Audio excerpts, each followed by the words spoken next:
I fully understand that there is a deeper emotional connection with all green spaces, and that a discourse on science or ecology may not necessarily be the most important thing, because it's just the sense of open spaces or green spaces, not built up.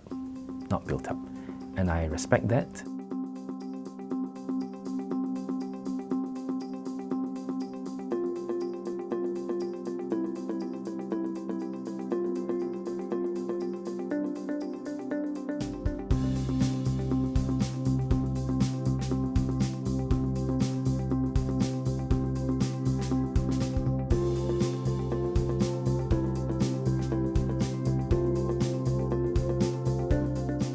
So Kranji incident, there are some matters that are under investigation, and those are really about regulatory requirements and whether or not they've been followed or breached. If there were lapses, there will of course be the accounting for it, right, and the holding to account, regardless of who was involved. But beyond that, take this as an opportunity to learn our lessons and move forward and strengthen our processes, strengthen our relationships, and continue to grow.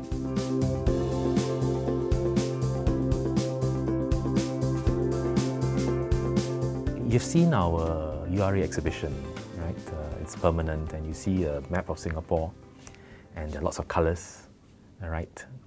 Multiple colours to designate not just the land use zoning, but also the plot ratio, if any, as well as the green spaces and the reserve sites and so on and so forth.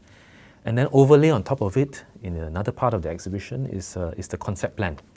Concept plan in which Singapore reaches a decision point on equilibrium, driven by a certain philosophy of what Singapore is and will be.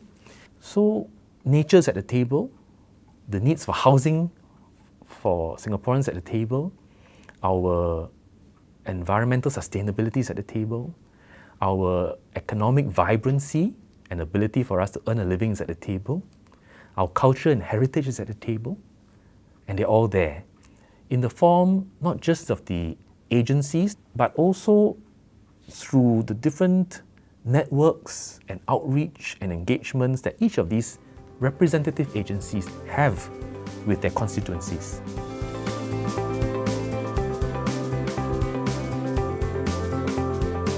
There are a couple of broad strategies, right? Let me run through them briefly.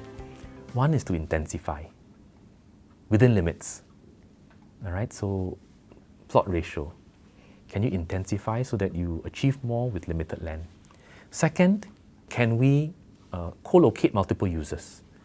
So for example, like Tampines Hub and other places, if you built it the old way, it would be one parcel for CC, one parcel for a stadium, one parcel for swimming pool, one parcel for gym, one parcel for library, one parcel for HDB, so on and so forth. But you put them all together, and yes, it's a bit of a larger footprint than any one of those, but you intensify it, and you have services.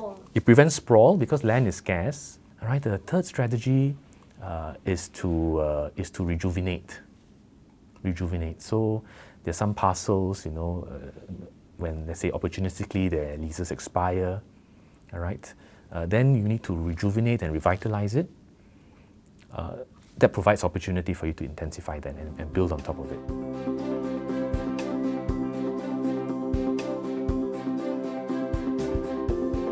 Discourse, there's noise, there's misunderstanding, but it's part of that growing process of a whole generation, right? And an opportunity for us to open conversations, because people are interested, and I hope they remain interested. But whether a society remains cohesive and advances forward in a positive way, or regresses and fragments because we cannot agree on fundamentals, that is the litmus test. And we are at that junction. And so we must rise to the occasion. Nature is our survival, right? It's been our DNA all this while. And let's understand better our history, our needs, our challenges, and understand the science behind all of this.